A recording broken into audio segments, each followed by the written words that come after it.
اور باپ کا حکم اس لیے چلے گا کہ پروردگار عالم کا حکم ہے الرجال قوامون علی النساء، کہ مرد جو ہیں یہ عورتوں پر حاکم ہیں، بات ان کی چلے گی۔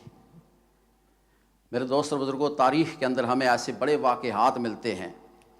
خود سرکار دو عالم صلی اللہ علیہ وسلم نے جہاں اپنے اقوال سے ہمیں سبق دیا، وہاں اپنے اعمال سے، اپنے عمل سے بھی ہمیں بتایا کہ وہ اپنی ماں کا انہوں نے کتنا احترام کیا، اور اپنے ارشادات میں انہوں نے ہمیں کیا سبق دیا۔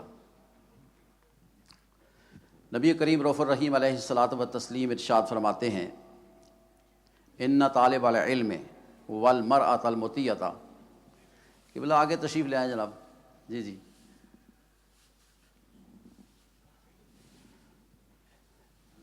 ان طالب العلم والمرأۃ المطیعۃ والولد البار بوالدیہ یدخلون الجنۃ مع الانبیاء بغیر حساب۔ دین کا طالب علم اور وہ عورت جو اپنے شوہر کی فرما بردار ہو، اور وہ لڑکا جو اپنے ماں باپ کا خدمت گزار ہو، وہ جنت میں بلا حساب و کتاب کے داخل ہوگا، اور اس کو انبیاء کرام کی معیت حاصل ہوگی۔ یہ کوئی چھوٹی موٹی بات نہیں ہے۔ میدان محشر 50,000 سال کا دن، جہاں 25,000 سال صرف حساب و کتاب کے انتظار میں لوگ ہوں گے، اس آدمی کے لیے یہ معجزہ جاں فضا سنایا جا رہا ہے جو اپنے والدین کی خدمت کرے گا، اس کو بلا حساب و کتاب جنت میں داخل کیا جائے گا، اور جنت میں بھی پھر اس کو انبیاء کی معیت حاصل ہوگی۔ سرکار دو عالم صلی اللہ علیہ وسلم ارشاد فرماتے ہیں، عشاء کی نماز پڑھا رہے تھے، صحابہ کرام کا جمع غفیر ہے، اور اپنے صحابیوں سے ارشاد فرما رہے ہیں کہ اے میرے صحابیوں، آج اگر میری والدہ زندہ ہوتی اور مجھے چلمن اٹھا کر وہ یہ کہتی، اے میرے بیٹے محمد جاؤ میرا یہ کام کراؤ، میں عشاء کی نماز پڑھا رہا ہوتا، سورہ فاتحہ پڑھ چکا ہوتا، تو میں اس عالم میں بھی اپنی ماں کی بات سنتا اور یہ کام جا کر کرتا۔ حضرت ابو ہریرہ رضی اللہ تعالی عنہ، آپ کے والد فوت ہو چکے تھے، بھائی کوئی نہیں تھا، صرف والدہ تھی، اور وہ کافرہ تھی۔ اکثر آپ جب حضور کی بابت کوئی گھر میں آ کر بات کرتے تو ماں حضور کے متعلق بری باتیں کرتی، برا بلا کہتی، اور اس سے آپ پریشان ہو جاتے۔ آپ ماں سے اکثر کہتے، اماں جان آج کے بعد یہ بات میرے آقا کے بارے میں نہیں کرنی ہے، وگرنہ میں یہ گھر چھوڑ کر چلا جاؤں گا۔ لیکن ماں باز نہیں آئی۔ ایک مرتبہ پھر ایسا موقع آیا کہ آپ نے جب حضور کی کوئی تعریف کی تو ماں نے برا بلا کہا، آپ گھر چھوڑ کر نکل آئے اور رو رہے ہیں، لڑکھڑا رہے ہیں کہ اب میری ماں کا کیا بنے گا، اس کا تو کوئی سہارا اور نہیں ہے۔ یہ بات انہیں امان خیال آیا کہ کیوں نہ میں اپنے آقا کی بارگاہ میں یہ درخواست پیش کروں کہ یا رسول اللہ میری ماں اس طرح کہتی ہے، آپ اس کی ہدایت کے لیے دعا فرمائیے۔ چنانچہ جا کر درخواست پیش کی، حضور کے ہاتھ اٹھ گئے، اور آپ جانتے ہیں کہ وَلَسَوْفَ يُعْطِيكَ رَبُّكَ فَتَرْضَىٰ، حضور کا یہ مقام ہے کہ اللہ تعالیٰ ان کی دعا کو کبھی رد نہیں فرماتا۔ چنانچہ ادھر آپ کے ہاتھ اٹھے، ادھر ابو ہریرہ نے گھر کی طرف دوڑنا شروع کر دیا۔ صحابی نے پوچھا کہ اے ابو ہریرہ، کبھی تمہیں دوڑتے ہوئے نہیں دیکھا ہے، آج دوڑ کیوں رہے ہو، کیا وجہ ہے؟ کہتے ہیں دوڑ اس لیے رہا ہوں، آج دیکھنا چاہتا ہوں کہ میرے آقا کی دعا گھر پہلے پہنچتی ہے یا میں گھر پہلے پہنچتا ہوں۔ اور جب گھر پہنچے، دروازے پر دستک دی، اندر کنڈی لگی ہوئی تھی، پیار بھری آواز ابھری، ماں نے کہا بیٹا ابھی آتی ہوں۔ لہجے سے پتہ چل گیا کہ انقلاب آ گیا ہے، میرے آقا کی دعا گھر پہنچ چکی ہے۔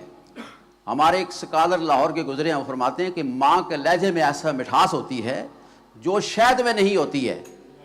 اگر دنیا کے لوگ کسی کو گارڈ آف آنر پیش کریں، بڑے بڑے القابات سے اس کو نوازیں، اس میں وہ چاشنی نہیں ہے جو ماں اپنے بیٹے کو ببلو کہہ کر پکارتی ہے، جو چاشنی اس کے اندر ہے وہ اس میں نہیں ہے۔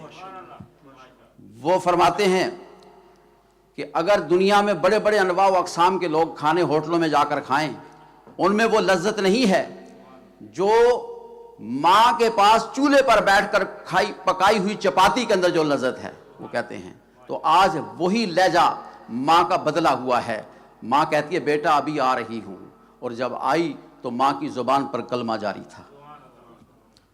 پھر ابو ہریرہ نے وہیں کھڑے ہو کر کہا یا اللہ مجھے معاف فرما دے، میری ماں کو معاف فرما دے، اور جو قیامت تک ہمارے لیے دعا کرے یا اللہ اس کی مغفرت فرما دے۔ ابن سیرین فرماتے ہیں رحمۃ اللہ علیہ کہ میں بصرہ میں جب گیا تو میں نے دیکھا کہ کچھ لوگ ابو ہریرہ ان کی ماں کے لیے دعا کر رہے ہیں۔ میں نے پوچھا کہ صحابہ اور بھی ہیں، مائیں اور کی بھی ہیں، لیکن تم صرف ان کے لیے کیوں دعا مانگ رہے ہو؟ انہوں نے کہا دعا ان کے لیے تو مانگ ہی رہے ہیں، لیکن ہم ساتھ اپنی مغفرت کو پکا کر رہے ہیں کہ ابو ہریرہ یہ فرما کر چلے گئے تھے کہ میری مغفرت فرما، میری والدہ کی فرما، اور جو ہمارے لیے دعا کرے یا اللہ اس کی مغفرت فرما۔ تو میرے دوست اور بزرگوں، مزید احباب بھی تشریف فرما ہیں، تو اس لیے میں اسی پر اکتفا کرتے ہوئے دعا کرتا ہوں کہ پروردگار عالم راجہ صاحب کی مغفرت فرمائے، اور ہم سب کو اپنے والدین کی عزت و احترام کرنے اور ان کی ایصال ثواب کا اہتمام کرنے کی توفیق عطا فرمائے۔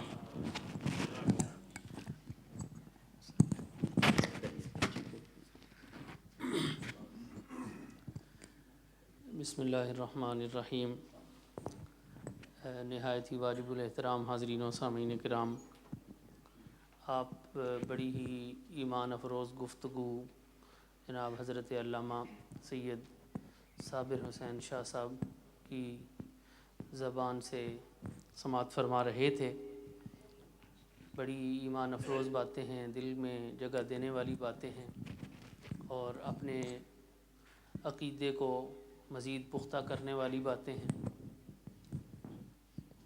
وقت بہت کم ہے، کسی تمہیدی گفتگو کا وقت نہیں ہے، اور ہماری خوش قسمتی ہے کہ جناب شیخ احمد دباغ دامت برکاتہم العالیہ ہمارے درمیان تشریف فرما ہیں۔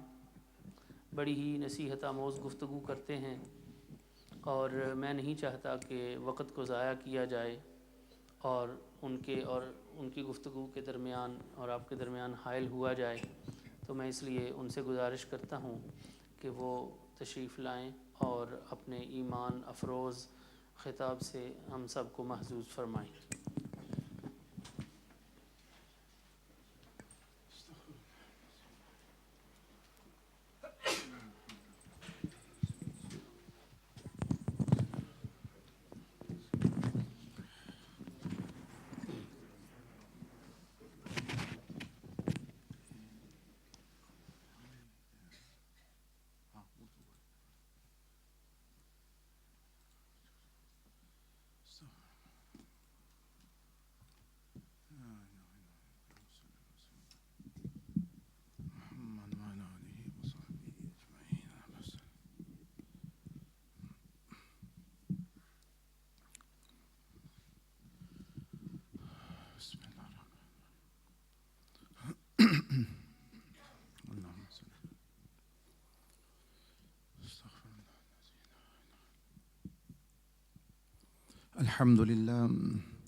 الحمد لله رب العالمين، والصلاة والسلام على أشرف الأنبياء والمرسلين، صلاة وسلام عليك يا رسول الله، وسلم عليك يا حبيب الله.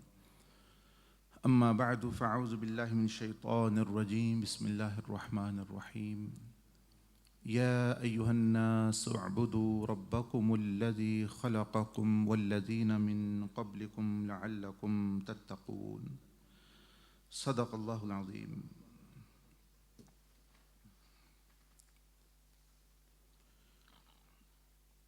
عام طور پر جب ہم روزوں کا تذکرہ سنتے ہیں اور کرتے ہیں تو یہ کم و بیش ہر شخص کو اس کا علم ہے کہ روزہ کس لیے فرض ہے، اس کا مقصد کیا ہے،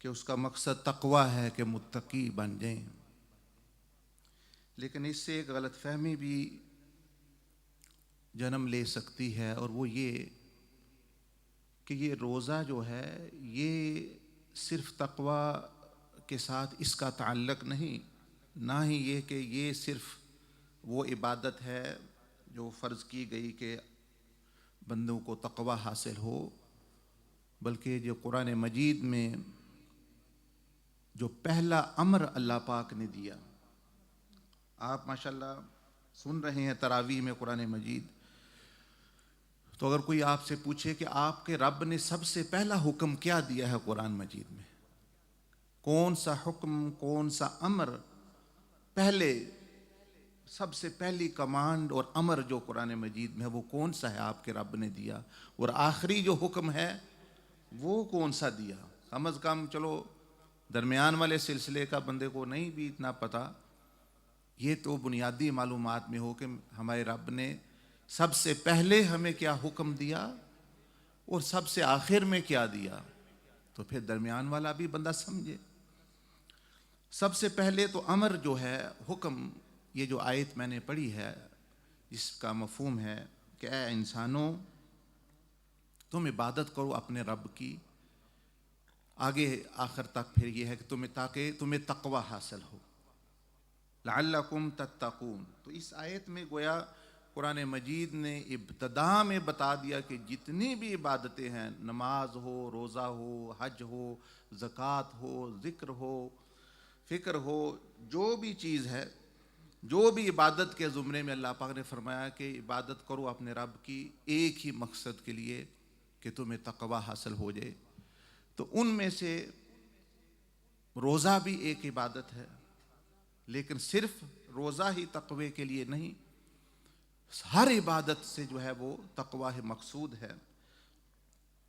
اور لیکن روزے کا تعلق اس سے ایک خاص تعلق بنتا ہے، تو وہ آپ کے سامنے بیان کرنا ہے۔ اور ویسے بھی یہ اصالِ ثواب کی مجلس ہے، آپ اگر سکرین کو دیکھیں تو یہ اصالِ ثواب ہم کیوں کر رہے ہیں، کیوں محترم راجہ صاحب اپنے والد صاحب کے لیے یہ مجلس قائم کی، آپ کو کھانا کھلائیں گے، افطاری کرائیں گے؟ وہ اس لیے کہ کافر کا یہ ایمان ہے کہ بس یہی زندگی ہے، یہی دنیا ہے۔ یہ نظر آ رہا ہے احمد رضا صاحب؟ آ رہا ہے، یہی دنیا ہے اور یہی زندگی ہے، یہ اسکرین میں دیکھیں۔ تو اب کافر یا جن کا عقیدہ درست نہیں وہ کیوں اصالِ ثواب کریں گے؟ ان کے لیے تو یہی زندگی آئے ختم ہو گئی۔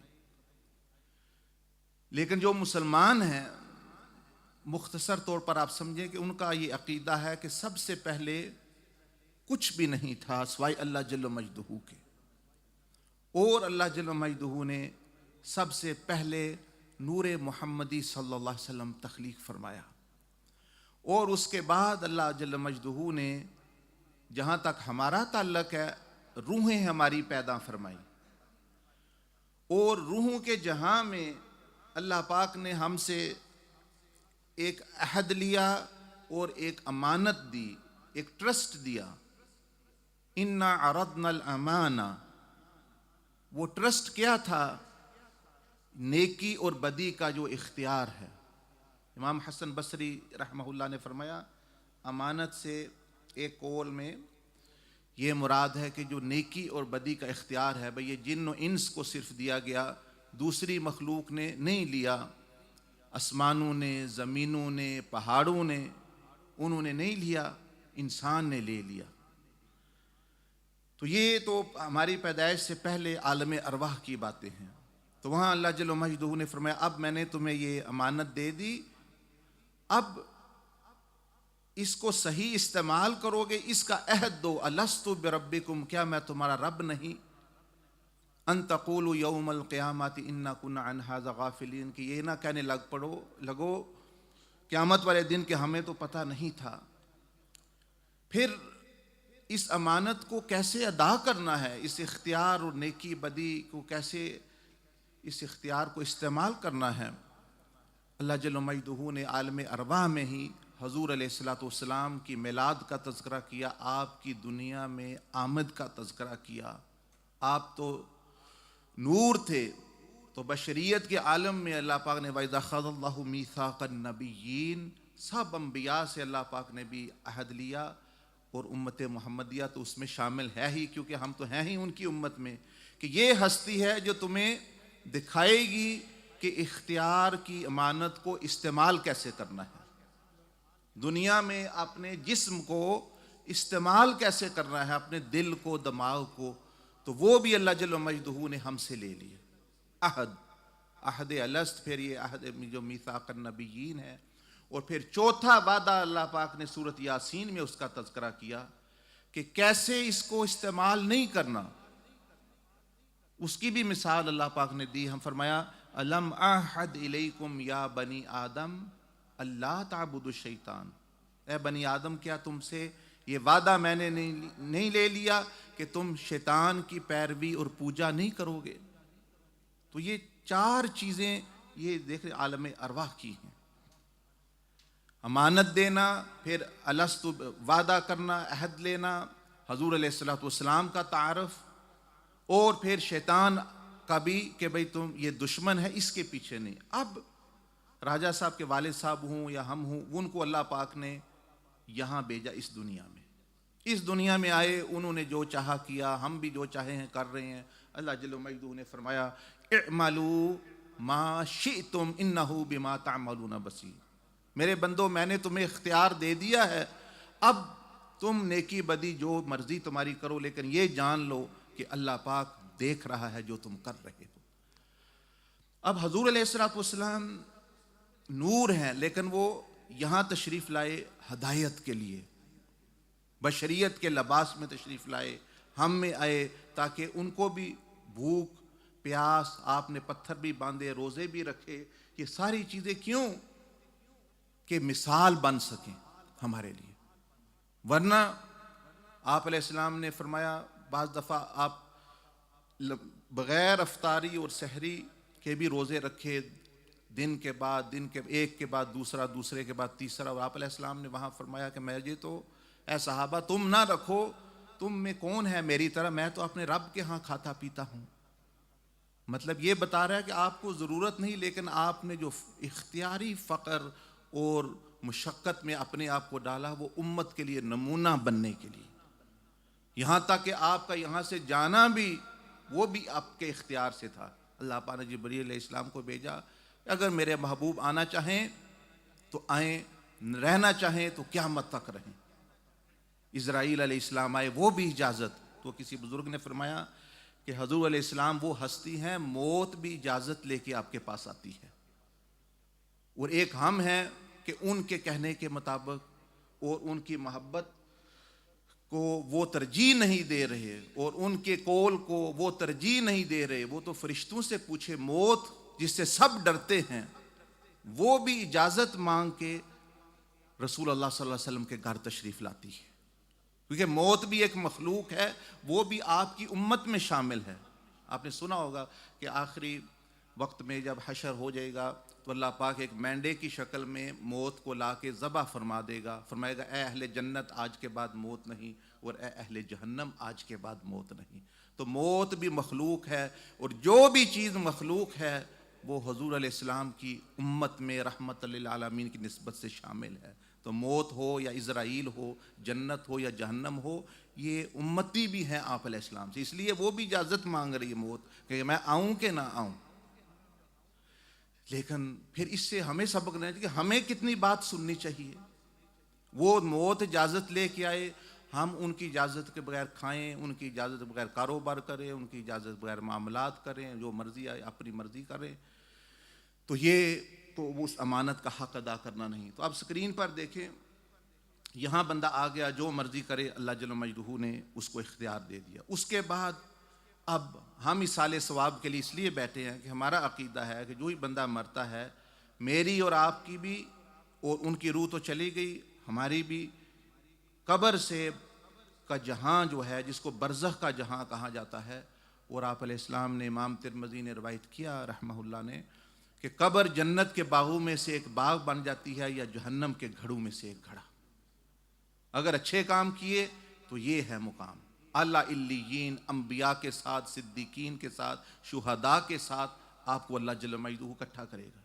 یا جس طرح کے کام قوم لوط والا کام کیا ان کے ساتھ اکٹھا کرے گا، فاسقوں فاجروں والا کام کیا، جس طرح کے کام ہے اسی طرح کا برزخ میں ان لوگوں کا ساتھ ملے گا، قیامت کے میدان میں ان لوگوں کے ساتھ حشر ہوگا بندے کا. یہ نہیں جس آپ علیہ السلام نے فرمایا جو جس کے ساتھ محبت کرتا ہے اسی کے ساتھ وہ اٹھے گا. تو حقیقی جو محبت ہے، دعویٰ کرنا تو وہ ہر بندہ کا، یہودی بھی کہتے تھے ہم نحن ابناء اللہ واحباؤہ، کہ ہم بھی اللہ کے بیٹے اور اللہ کے بڑے پیارے ہیں. اللہ پاک نے فرمایا تو پھر یہ گناہ کیوں کر، اللہ کے پیارے ہو تو پھر یہ گناہ تم نے کیوں کہ قل فلما یعذبکم بذنوبکم، پھر تمہیں اللہ پاک نے سزا کیوں دی اگر تم گناہ کیے. یہ پہلا تو اشارہ کر دیا کہ اگر گناہ بندے کے کر اللہ کی نافرمانی کر رہے تو محبت وہ کس انداز کی ہے، کیا محبوب کی بھی نافرمانی کرتا ہے، بغاوت کرتا ہے. دوسرا اللہ پاک نے فرمایا تو موت کو کیوں نہیں پسند کرتے. اگر سچے ہو اللہ کے ولایت کی، حضور علیہ السلام کی محبت کی تو نشانی ہے کہ بندے کو موت پسند ہو، کہ وہ بندہ ان سے ملاقات ہونی ہے میری. یا ایھا الذین ھادوا ان زعمتم انکم اولیاء للہ، اللہ پاک نے اولیاء اللہ کی نشانی بیان فرما دی کہ ولی وہ ہے کہ جس کو جو اپنے رب سے ملنے کا مشتاق ہو، وہ رب سے ملنے کے اس کا دل چاہے، وہ اس کو موت تحفہ لگے. حضرت بلال اپنی وفات پردہ فرمانے کے وقت خوش ہیں. بیوی پوچھتی ہے کیوں ہم رو رہے ہیں، آپ دنیا سے جا رہے ہیں، آپ خوش ہیں، آپ مسکرا رہے ہیں. فرمایا چند ہی لمحے رہ گئے، آپ علیہ السلام سے ملاقات ہوگی، آپ علیہ السلام کے یاروں سے ملاقات ہوگی، ابو بکر و عمر سے ملاقات ہوگی. کتنا میں نے ان کا جو ہے یعنی وقت گزارا ان کے بغیر، میں اس لیے خوش ہوں. تو مومن کو تو وہ اپنا ایک تحفہ لگتا ہے، یعنی اپنا. اور اللہ پاک نے فرمایا کہ یہ کہ محبت کی نشانی، ولایت کی نشانی کہ موت کو کے بعد جو زندگی ہے اس سے محبت. تو اس کے بعد جو ہے اللہ جل مجدہ قیامت والے دن سب کو اکٹھا کرے گا. یہ دیکھیں حساب کتاب ہونا ہے، 50,000 سال کی زندگی ہوگی. اب یہاں کیونکہ کئی لوگ اگر گناہوں کی وجہ سے چلے گئے تو زندہ رہنے والے کوئی دعائیں یا وہ کوئی صدقہ خیرات جو کرتے ہیں وہ ان کو پہنچتا ہے، یہاں والے ہوں یا وہاں والے ہوں، جہاں بھی ہوں. اگر اخلاص کے ساتھ صدقہ، ایصال ثواب، جو بھی نماز روزہ عبادت نفلی جو بھی بندے نے کی ہے وہ ان کو پہنچتی ہے. تو بعض مرتبہ بندہ گناہوں میں ڈوب کر عذاب کا مستحق ہوتا ہے اور پچھلوں کی دعائیں اس کو یہاں سے وہاں لے جاتی ہیں، جنتوں کے جہاں میں لے جاتی ہیں. اس لیے یہ ایصال ثواب، اس لیے ہم مثال کے طور پر اکٹھے ہوئے ہیں. پھر قیامت کا منظر آئے گا، پھر اس کے بعد پل صراط اوپر رکھی جائے گی. 100 سال 1500 سال کا رستہ جتنا بھی اللہ جل مجدہ نے اس کو لمبا بنایا، کسی کے لیے چھوٹا کسی کے لیے زیادہ. پھر جہنم سے اوپر سے گزرنا یا گر جانا گناہوں کے سبب، کفر کے سبب، اور پھر جنتوں میں جانا. تو یہ تو اسلامی ایک تصور ہے عقیدے کا، اسی کو عقیدہ کہتے ہیں. ابھی ہم اللہ پر ایمان، فرشتوں پر، کتابوں پر، آخرت پر. اور یہ جو آپ روزہ رکھ رہے ہیں، جو ہی بندہ مرے گا تو تقویٰ ہے جو اس کو یہاں سے قبر کو جنت بنائے گا، پل صراط سے پار کرائے گا، قیامت والے دن حوض کوثر کا پانی نصیب کرے گا، اللہ کے عرش کا سایہ نصیب کرے گا. وہ تقویٰ ہے وہ چیز. اور روزہ جو ہے وہ مدد کرتا ہے آپ کی کہ آپ کو وہ چیز حاصل ہو جائے. اب جو ہے روزے کا مقصد تو آپ نے سن لیا، وہ بھی یعنی تقویٰ ہے. عبادت کا مقصد بھی تقویٰ ہے. اب تقویٰ جو ہے وہ کیا ہے، آسان زبان میں آپ کو سمجھاؤں. تقویٰ کہتے ہیں بچنے کو، کہ بندہ اللہ پاک کے غضب، اللہ پاک کے عذاب سے اور جہنم سے اور گناہوں سے بچ جائے. یہ صفت پیدا ہو جائے کہ بندہ بچنے والا بن جائے، اسی کو کہتے ہیں تقویٰ. اس کی علامتیں ہوتی ہیں، لیکن یہی جو ہے وہ اپنا تقویٰ. لیکن علامت کہہ لیں 4 علامتیں ہیں اس کی بزرگوں نے بیان فرمائی.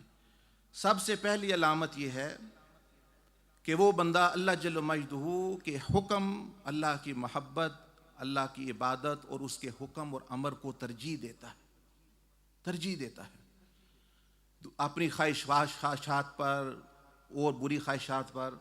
دیکھیں اللہ جل مجدہ نے فرمایا زُیِّنَ لِلنَّاسِ کہ اللہ پاک نے مال، دولت، اولاد، عورتوں کی محبت یہ مزین کر دی۔ کئی لوگ انتظار کرتے رہتے ہیں وہ وقت آئے گا جب ہمارے دل میں ان سب چیزوں کی نفرت پیدا ہو جائے گی تو ہم نیک بن جائیں گے، خود بخود ہی عورتوں کو بھی محبت چھوٹ جائے گی، اور عورتوں کے جو کشش ہے وہ بھی ختم، مال کی بھی کشش، عہدے کی بھی ختم، تو ہم پھر نیک بنیں گے۔ دیکھیں ایسا نہیں ہوتا، یہ ہوتے ہوئے یہ رہے گی، بس یہ ہے کہ اس کو غلط استعمال نہیں کرنا اس خواہش کو۔ جب عورتوں کی محبت ختم ہو گئی، جب یہ چیزیں کشش ختم ہوگی، پھر آپ تو انسانی زمرے سے وہ جو اللہ پاک نے امتحان کے لیے بھیجا وہ تو آپ اس مقصد ہی کو فوت کر رہے ہیں۔ تو یہ تو اللہ جل مجدہ نے خود فرمایا کہ یہ تو مزین رہیں گی چیزیں، لیکن ان کے ہوتے ہوئے ان سے زیادہ محبت کرنی ہے آخرت کے محلات سے، آخرت کی حکومت سے، اور جنتوں میں جو عورتیں ہیں ان سے، اور اللہ اور اس کے رسول صلی اللہ علیہ وسلم کی محبت زیادہ کرنی ہے۔ یہ چیزیں بھی کشش، گناہ میں کشش تو ہے، تو نافرمانی کی نفرت ہوتی ہے، لیکن مال کی نفرت نہیں پیدا ہوتی بندے میں۔ مال تو اچھی چیز، اللہ پر نے اس کو خیر بھی کہا۔ بہت سارے لوگ کتنی خیر، ابھی یہ مال ہی خرچ ہو رہا ہے تو ان اللہ اشتری من المؤمنین انفسهم اموالهم بان لهم الجنہ، کئی لوگ مال استعمال کر کے آخرت بنا جاتے ہیں۔ مال میں تو خرابی نہیں، عورتوں میں تو خرابی نہیں، عورت ہی کو فرمایا کہ یہ ایمان جو ہے وہ کامل کرتی ہے بندے کا، نصف ایمان ہے حضرت علی، لیکن اگر اس کو اس خواہش کو غلط استعمال کریں تو وہ جہنم میں لے جانے کا سبب بنے گی۔ لیکن وہ آپ بن رہے ہیں، آپ جو غلط استعمال کر رہے ہیں وہ اور غلط طریقہ اختیار کر رہے ہیں وہ نہیں چیز۔ خیر، دوسری علامت تقوی کی یہ ہے کہ وہ بندہ سب محبتوں پر، سب طریقوں پر، سب دنیا گزارنے کے جو زندگی گزارنے کے ڈھنگ ہیں ان سب پر رسول اللہ صلی اللہ علیہ وسلم کی محبت کا رنگ اور اطاعت اور سنت کا رنگ چڑھ جائے۔ جب اس کی دنیاوی زندگی، کھانا پینا، شادی بیاہ جو زیادہ ہوگا اتنا سمجھے تقوی زیادہ ہے، جو کم ہے اتنا تقوی کم ہے، کیونکہ آپ علیہ السلام کی سنت ہی کامل تقوی ہے۔ جتنا کوئی آپ سے مشابہت آپ کی اتباع میں رکھے گا وہ اتنا ہی بڑا متقی ہے، اس سے بڑا کوئی تقوی نہیں جو سنت کی اتباع ظاہری اور باطنی طور پر کرتا ہے۔ تیسری چیز جو ہے وہ مخلوق پر شفقت، اور یہ روزے کا بھی مقصد ایک یہ بھی ہے، یعنی اس میں کہ اللہ پاک کی مخلوق کے حقوق ادا کرنا۔ دیکھیں رسول اللہ صلی اللہ علیہ وسلم کی زندگی کا واقعہ آتا ہے، آپ جب اپنے مکہ سے ہجرت کی مدینہ شریف کی طرف، تو رستے میں ایک خیمہ آیا، ایک پڑاؤ آیا، اور آپ علیہ السلام نے آرام فرمانا پسند کیا، تو وہ ایک بوڑھی عورت کا خیمہ تھا، ام معبد جس کا نام ہے، وہ نہیں جانتی تھی یہ کون ہے۔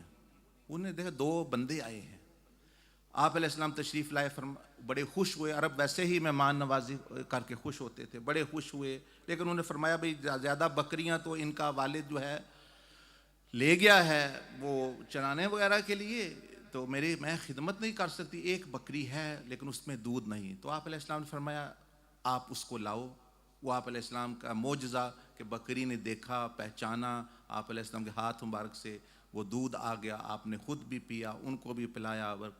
اب اس نے پھر نبی علیہ السلام کا حلیہ بیان کیا، ایسا کہ جیسا کسی کتاب میں جتنا اس عورت نے تفصیل سے بیان کیا۔ ابھی وہ مسلمان بھی نہیں، اس نے آپ کی آنکھوں کا، آپ کے ناک مبارک کا، پیشانی مبارک کا، رنگ مبارک کا اور سارا تذکرہ کیا۔ جب وہ ان کے خامند آئے تو آپ نے کوئی اسلام کی بات نہیں کی، کوئی اللہ کا نام یا اس طرح کی کوئی اسلام کی کوئی بات نہیں ہوئی، ان کو پتہ ہی نہیں یہ کون ہے، پتہ ہی نہیں یہ کون ہے، ابو بکر کون ہے اور یہ سیدنا محمد رسول اللہ صلی اللہ علیہ وسلم کون ہے۔ ان کے خامند آئے تو انہوں نے دیکھا، کہہ رہے ہیں بھائی یہ بڑی رونق محسوس ہو رہی ہے، بڑا نور محسوس ہو رہا ہے، تو یہ کیا ہو گیا گھر کو؟ اور ان کو نام کا تو پتہ نہیں، کہنے لگی ایک شخص مبارک آیا تھے یہاں، اس نے اپنے سے ہی آپ علیہ السلام کا نام رکھ دیا مبارک، یعنی وہ برکت والی ہستی آئی، گھر میں برکت ہو گئی، بکری کو ہاتھ لگایا، بکری میں برکت آ گئی، اپنے پاس سے اس کے بچوں نے اور اس عورت نے نام رکھ دیا آپ علیہ السلام کا مبارک۔ والد نے کہا ہاں بھائی، اب میں قریب قریب بکریاں چرایا کروں گا، اور جب بھی جو ہے نا وہ آئے اب دوبارہ تو مجھے ضرور بلانا، پہلے بھی انہوں نے مجھے نہیں بتایا وغیرہ وغیرہ سارا. وہ کہنے لگا کیسے شخص، فرمایا وہ میں بابت کہنے لگی وہ ایسے شخص تھے کہ دور سے دیکھو تو خوبصورت لگتے ہیں، قریب سے دیکھو پھر بھی خوبصورت لگتے ہیں. اب یہ ان کا انداز ہے بیان کرنے کا کہ کئی بندہ ہوتا ہے دور سے دیکھتے ہیں بڑا اچھا لگ رہا ہے، قریب آ گیا وہ نہیں ہے.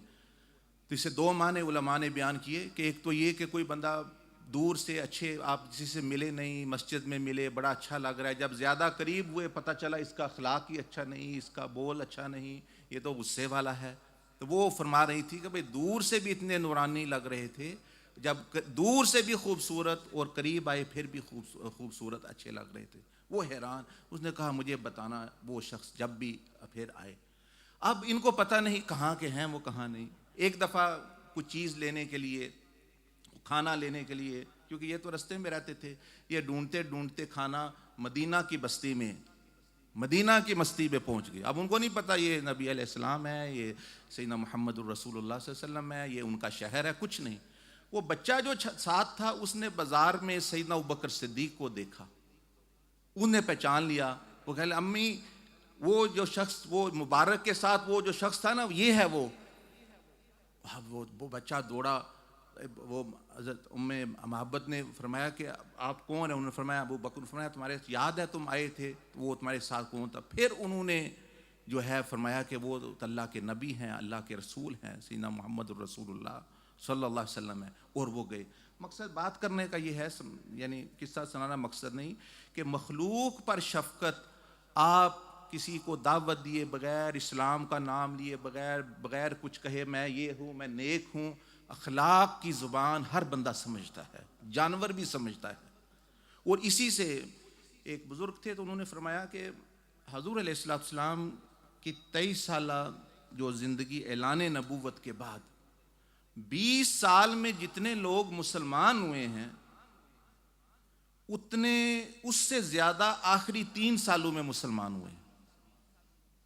اب بات تو سوچنے والی ہے. بڑے بڑے اماموں نے، بڑے بڑے محدثین نے اس پر پھر اپنا تبصرہ کیا کہ کیا وجہ ہے کہ 10 سال مکہ کے، 10 سال مدینہ شریف کے جتنے لوگ اسلام میں داخل ہوئے اتنے نہیں، اور آخری 7 ہجری کے بعد 10 ہجری تک جو ہے 3 سال میں لوگ زیادہ مسلمان. کیا وجہ ہے؟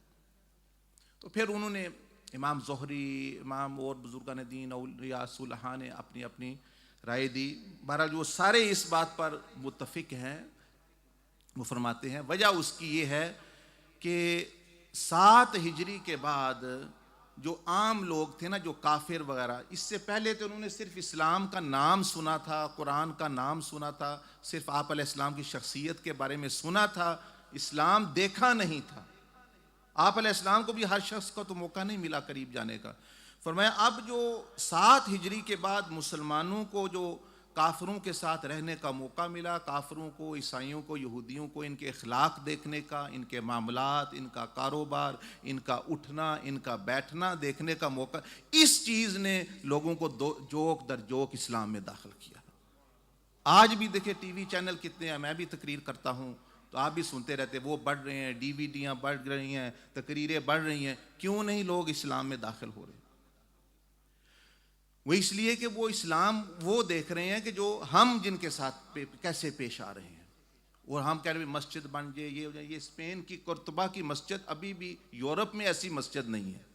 وجہ یہی تھی کہ جو مسلمان وہاں آئے، وہ آبادی جو تھی وہاں، وہ اس کو وہ متاثر آخری دور میں نہ کر سکے، اخلاق جو ہے وہ خراب ہو گئے، اور جو یعنی نیٹو لوگ تھے ان کو نفرت پیدا ہو گئی. اور جب حکومت نے بھی کہا ہاں ہم ان کے خلاف ہیں، ادھر پوپ وغیرہ نے بھی کہا، تو وہ لوکل لوگوں نے ہی قتل کر کر کے، شہید کر کر کے اور مسلمانوں کو بھگا دیا. وہ بزرگ فرما رہے تھے یہاں بھی اگر آپ چاہتے ہیں اس یورپ میں اور اس یو کے میں جہاں بیٹھے ہوئے ہیں، اگر آپ سیف رہنا چاہتے ہیں تو اس کا ایک ہی طریقہ ہے کہ ان لوگوں کو آپ اخلاق محمدیہ اور رسول اللہ صلی اللہ علیہ وسلم کی محبت، کہ آپ کے ساتھ کوئی کاروبار کرے یا وہ اسلام میں داخل ہو یا اسلام کے قریب آ جائے. آپ کام کر رہے ہیں کسی فیکٹری پہ، کسی دفتر میں جا رہے ہیں، گلی میں چل رہے ہیں، گھر میں رہ رہے ہیں، کسی کے ساتھ پڑوسی ہیں، یا وہ اسلام کے قریب آ جائے یا وہ اسلام میں داخل ہو جائے، ورنہ کیا ہوگا؟ ورنہ وہی حشر ہوگا وہ جو اسپین والا ہے، ہماری اولادوں کا اور اگلی نسلوں کا. کیونکہ یہ یہاں کے لوگ تو آپ پہلے ہی دیکھتے ہیں کئی پارٹیاں خلاف ہیں، ابھی عام لوگ جو ہیں وہ حق میں ہیں، حکومت بھی حق میں ہے، لیکن اگر یہی لگا بھائی جو فراڈ جو ان کو بھی نہیں پتا وہ ہم کر رہے ہیں، ہاؤسنگ بینیفٹ کیا ہو تو ٹیکس فراڈ کیا ہو اور ڈسیبلٹی کیا ہو اور یہ کیا ہو اور وہ کیا ہو، بد اخلاقی جرائم وہ چیزیں، تو یہ تو لوگ متنفر ہو رہے ہیں آہستہ آہستہ. پھر جو ہی حکومت نے اشارہ دینا ہے بھی ہم بھی ان لوگوں کو پسند نہیں کرتے، آپ میں بیٹھے ہی سیکیورٹی کی وجہ سے ہیں، ورنہ ہم وہاں کیوں نہیں؟ رشتہ دار ہمارے وہاں ہیں، بزرگ ہمارے وہاں ہیں.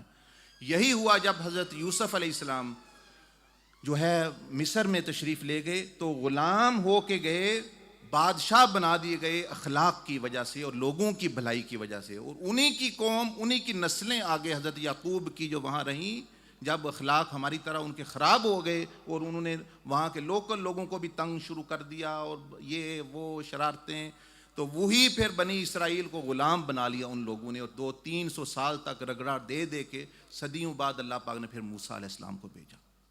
تو یہ جو آپ کو بتا رہا ہوں تقویٰ کی تیسری علامت مخلوق پر شفقت، یہ ساری مخلوق پر شفقت، جو آپ رحمت للعالمین ہے. شفقت سب سے شلے شروع ہوتی آپ کے اپنے آپ سے، آپ کی اپنی بیوی سے، بچوں سے، پڑوسیوں سے، رشتہ داروں سے. جیسے وہ لمبی حدیث ہے، سنا نہیں سکتا، وقت ختم ہو رہا ہے. حضور علیہ السلام نے فرمایا کہ جس بندے کے رشتہ داری قطع تعلقی کی ہوئی ہے اس کا کوئی نماز، کوئی روزہ، کوئی عبادت قبول نہیں ہوتی. ماں باپ تو دور کی بات، آپ تو ماں باپ کی کہیں، ماں باپ تو بڑا درجہ ہے. فرمایا جو عام رشتہ دار ہیں، چچا، پھوپھی، ماموں، یہ بخاری شریف کی حدیث ہے، امام بخاری نے روایت کیا سیدنا ابو ہریرہ سے، جس کا حضرت تذکرہ فرمائے تھے اس صحابی رسول کا. وہ اپنی مجلس سے اٹھا دیا کرتے تھے بندوں، فرماتے تھے جنہوں نے اپنے رشتہ داروں کے ساتھ زیادتی کی یا ٹھیک تعلق نہیں، وہ ہماری مجلس سے اٹھ جائے. یہ بخاری سے فرمایا مجلس سے اٹھ جائے، اس لیے فرمایا کہ وہ بندہ جس مجلس میں ہو اس پوری مجلس کی دعا قبول نہیں ہوتی.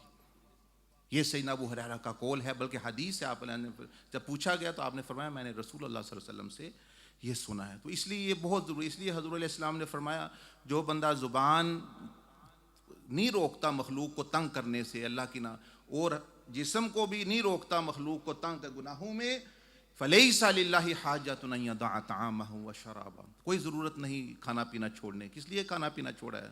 رات دن تو لوگ غیبت، چغلی، یہ وہ خیر یہ. اور چوتھی علامت جو ہے وہ حضور مع اللہ، یعنی اللہ پاک کی حضوری میں رہے. اسی لیے عبادت ہے، نماز ہے کہ اللہ پاک ہمیں دیکھ رہا ہے، سن رہا ہے، اور جو ہے اپنا اللہ کی حضوری میں بندہ رہے. ہمارے ایسے ایسے بزرگ گزرے ہیں جو رسول اللہ صلی اللہ علیہ وسلم کی حضوری میں رہا کرتے تھے، ہم تو اللہ پاک کی حضوری میں بھی نہیں.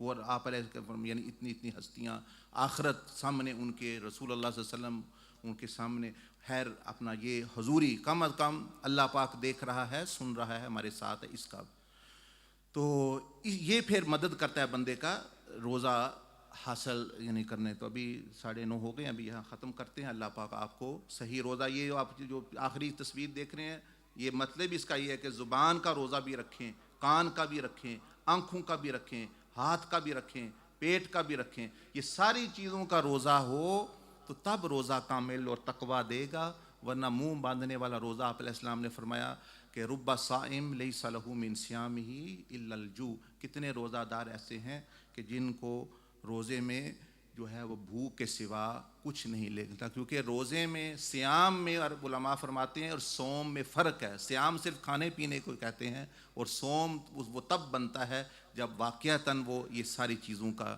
روزہ بن جائے، پھر اس کو کہتے ہیں صوم اور پھر جو ہے صیام.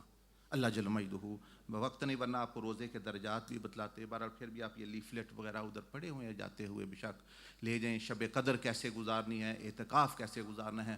سب سے ضروری اہم بات اللہ اور اس کے رسول صلی اللہ علیہ وسلم سے تعلق درست، اور مخلوق سے تعلق، اپنے ماں باپ، بہن بھائیوں، رشتہ داروں کو، پڑوسیوں کو راضی کریں. کیونکہ آپ نے نہیں چوز کیا یہ میرا چچا ہو، یہ میرا ماموں ہو، یہ میرا پڑوسی ہو. یہ اللہ کا اختیار ہوتا ہے. اللہ نے جو جو بندے آپ کی زندگی میں رکھے. ابو لہب حضور علیہ السلام کا چچا تھا، آپ بھی جانتے ہیں، میں بھی جانتا ہوں. دشمنی ایک طرف، اس نے کہا میں ان کی بات نہیں مانتا، میں ان کو نبی نہیں مانتا، لیکن ان جیسا پڑوسی میں نے پوری زندگی نہیں دیکھا. کیونکہ وہ پڑوسی بھی تھا اور وہ حیران تھا کہ وہ آپ علیہ السلام پڑوسی ایسے ہیں. یعنی اپنے آپ کے اخلاق کے وہ بھی جو ہے. تو اسی طرح بندے کو ہو سکتا ہے آپ کے ساتھ اختلاف ہو، لیکن یہ نہیں بھی یہ بے ادب ہے، یہ گستاخ ہے، یہ بات کا بتنگڑ بتاتا ہے، منہ پھٹ ہے، یہ چیز مسلمان کی صفتیں نہیں. اختلاف ہو سکتا ہے 1000 دفعہ. جزاکم اللہ احسن جزا. اللہ پاک علماء کو جو بیان فرمایا جنہوں نے، وہ بھی ہمیں نصیحت عمل کرنے کی توفیق عطا فرمائے. جو باتیں ٹوٹی پھوٹی میں نے کی، اور ان کے والد صاحب کو اور تمام کے جو حاضرین ہیں، والدین، خیشوکار، رشتہ دار جتنے بھی ہیں، ان کو اللہ پاک اجر و ثواب اس کا جو ہے عطا فرمائے. سبحانک اللہم و بحمدک، نشہد ان لا الہ الا انت، نستغفرک و نتوب الیک. استغفر اللہ.